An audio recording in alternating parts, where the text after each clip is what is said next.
네, 정주진 박사님. 네, 지난 시간에 우리 박은영 간첩 사건 그 기소 내용이 완전 거짓말이다. 네. 그 부분에 대해서 우리가 한번 살펴봤습니다. 그때 요지가 박은영이가 미국 정보기관에 매수되어서 활동한 그 기간이, 그 기간에 이미 그 당시 미국에서는 정보기관이 없었다. 없었다. 1941년 7월달에 COI가 생겼다. 그런 내용이었는데, 지금 이제 이번 시간에는 박은영이가 미국 간첩이 아니었는데, 과연 그러면 우리 한반도에 최초 진출한 KGB 요원이 있었을 거 아니겠습니까? 그죠? KGB 요원에 대해서 한번 또 설명을 해 주실까요? 예. 그래서 이제, 독자분들 잘 아셨다시피 KGB는 냉전 시대 소련을 대표하는 정보기였지 않습니까? 그래서 그렇죠. 그 미국의 CIA하고 소련의 KGB가 전 세계를 이제 분할했는데, 전번에 우리 이제 구시 TV를 시작하면서 김창호 박사님한테 제가 제일 먼저 한반도에 최초 진출한 KGB 요원은 샤버신이다. 샤버신, 그걸 한번 소개를 드렸고요. 그리고 샤버신의 아내, 와이프도 KGB 요원이었다. 쿨리코아라고 그랬죠. 쿨리코아. 그래서 이제 그 당시에 샤버신은 그 서울 주재 소련 총영사관이 1949년도 개설될 때 부총영사라는 신분을 위장해서 들어오고 그 안에 쿨리코아는 그 소련 총영사관의 도서실장. 이래 신분을 위장했는데 그 사실은 KGB 요원이다. 이거는 이제 냉전 시대가 끝나고 그 우리 저 쿨리코아가 그 이제 샤브신은 좀 일찍 죽었는데 그 당시에 살아가지고 우리 중앙일보 특별 취재반이 소련에 가서 녹취를 했습니다. 중앙일보가 큰 역할을 했네요. 큰 역할을 했습니다. 한국인데서요. 그래서 중앙일보가 그 당시 우리나라 그 보도상도 받고 여러 가지 그런 게. 근데 이제 1992년도인데 벌써 한 30년 넘으니까 이것도 역사적 사실이 되어버렸어요. 그렇죠. 1992년이면 곧 소련이 해체되고 난 직후네, 그죠? 그때는 이제 헤딩 모드가 있어가지고 우리 그 언론이라든가 그 학자들이 소련에 대한 호기심에 많이 가서 자료를 얻어오고 공부도 하고 이랬습니다. 참 좋은 계기였네, 그죠? 그래서 그 당시에 쿨리코아가 그 이야기한 중에 지금 우리가 그 방송하는 테마하고 결정적으로 연관이 되는 게 이 쿨리코아가 KGB 요원 아닙니까? 그죠? 그렇죠. 쿨리코아 이야기가 박은영은 미국 간첩이 아니다. 내가 이야기한다. 박은영 미국 간첩이 아니다. 그걸 많은 정황을 해서 말을 했어요. 그래서 이번 시간에 그걸 좀 소개를 드리겠습니다. 그 쿨리코아 이야기로는 박은영은 준비된 이론가 이었지 미국 간첩은 아니었다. 박은영은 이론가였다. 그런데 그 당시 김일성이가 그 이론가 했는 그 이야기. 김일성은 요새 이제 우리나라 젊은이들 말로 가방끈이 좀 짧았고 이거는 가방끈이 길었죠.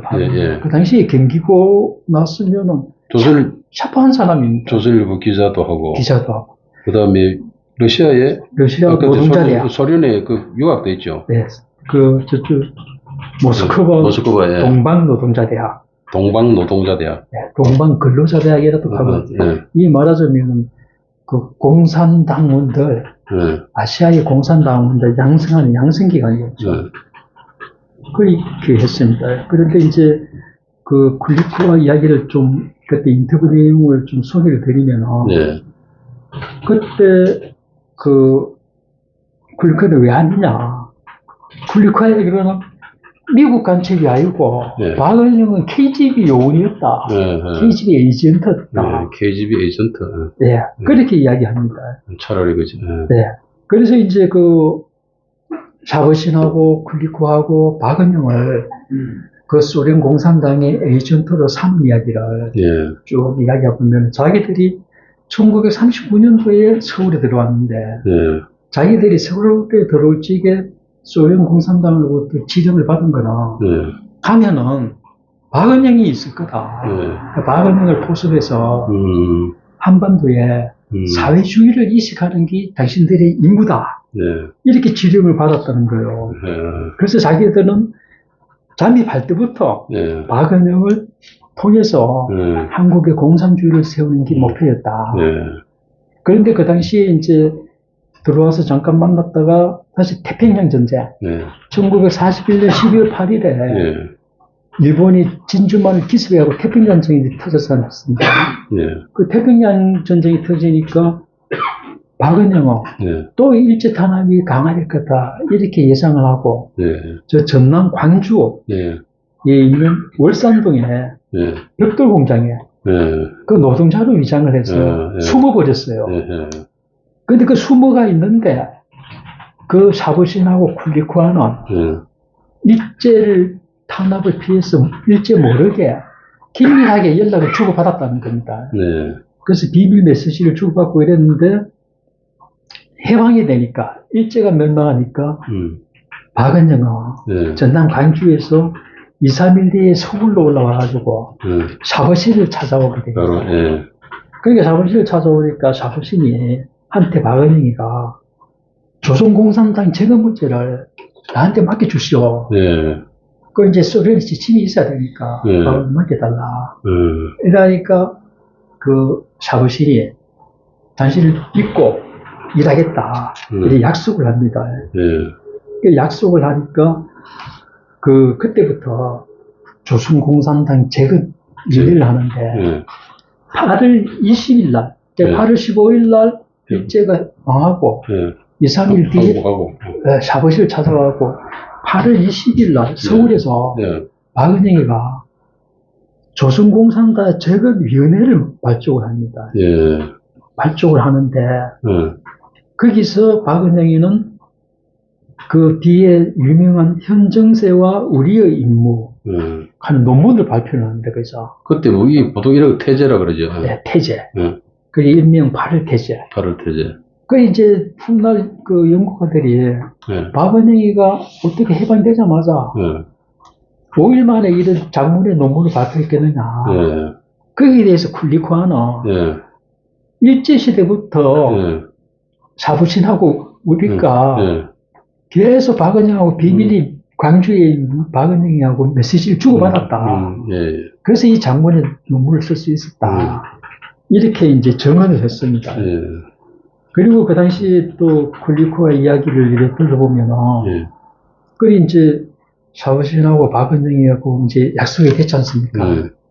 그런데 이제 또 중요한 말이 그 쿨리쿠아가 박은영이한테 사부신이가 모스크바에서 내려오는 지령을 계속 하달을 했다는 거예요. 그 지령을 하달하는데 매일 한두 차례 그 사부신이 서울 주재소련 영사관 근처의 공원 이렇게 되는데 그 당시에 직검으로 보면 이제 덕수궁 근처 같아요. 쿨리쿠아는 그냥 공원이라 그러는데 거기서 박은영을 만나가지고 모르게 다른 사람도 이제 박은영 만난 거 하면은 또 이제 노출이 되면 안 되니까 사부신이가 박은영을 자기 차에 태워가지고 다른 사람 눈에 안 띄게 모포로 뒤집어 씌워가지고 박은영이 다른 사람 모르게 그 차 뒤에 모포로 뒤집어 씌워가지고 소련 영사관에 데리고 들어가서 두 사람이 이제 밀담을 나누는데 그 자리에서 사부신은 모스크바 지령을 전달하고 박은영은 자기가 수집한 이승만, 김구 이런 이제 민족 진영의 첩보를 그 사부신한테 보고를 하면은 그 대화 내용을 쿨리쿠아가 정리를 해서 모스크바로 보고를 했다.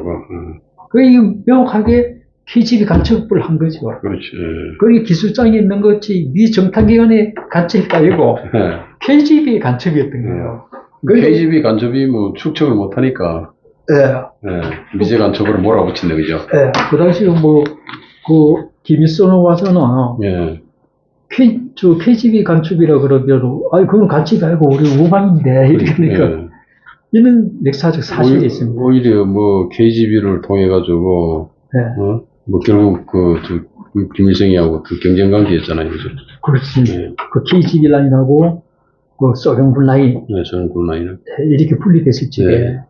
그 정확하게 그 분리가 됐죠. 네. 네, 그렇게 봤을 때 참 우리 박은영은 결국은 미제 간첩이 아니고 KGB 간첩이었는데 간첩보다도 KGB 에이전트였는데 김일성으로부터 미제 간첩으로 몰아가지고 제거되었다. 그래서 이제 보면은 굴리코아가 그 이제 김일성이 미제 간첩으로 몰았는데 빌미를 좀 잡힐 수 있었던 게 다음 시간에 자세히 설명을 드렸지만 조선 정판사 위조 집회 사건이 있었습니다. 그건 다음 시간에 하시죠. 그게 5월달에 일어났는데 그게 일어나기 전까지는 공산당이 합법화 됐거든 상태였거든요. 합법화? 미군정 초기에나. 미군정 초기에? 그러니까 그 당시에 박은영이가 저쪽에 하지 장군을 만나가지고 왜 이승만만 지원하느냐. 나하고 영훈이한테 지원해달라. 박은영하고 영훈이는 좌익이잖아요. 그것도 지원해달라. 이런 게 있었다, 접촉에. 그런데 거기 나중에 이제 깡그리, 그 간첩으로 그런 것도 올리게 된 거죠. 해방 직후에 공산당이 합법화되었다. 미군정에 의해서. 불법화되지 않았었어요. 자유방임 상태였죠. 초창기에. 네, 공산당 불법화가 아니었다. 그죠? 합법적으로 활동할 수 있었죠. 자, 그러면, 이제 우리 박은영이가 그 당시에 간첩이 아니었던 것은 우리가 자료를 통해서 이렇게 확인을 할 수 있고, 그 다음에 이제 그 박은영이가 그러면 그 당시에 활동을 할 때, 또 우리 역사상 보면 그 해방정부의 가장 유명한 조선 정판사 위조 집회 사건인데, 그죠? 그거는 그 다음 시간에 하도록 그렇게 하겠습니다. 네, 여기까지 하겠습니다.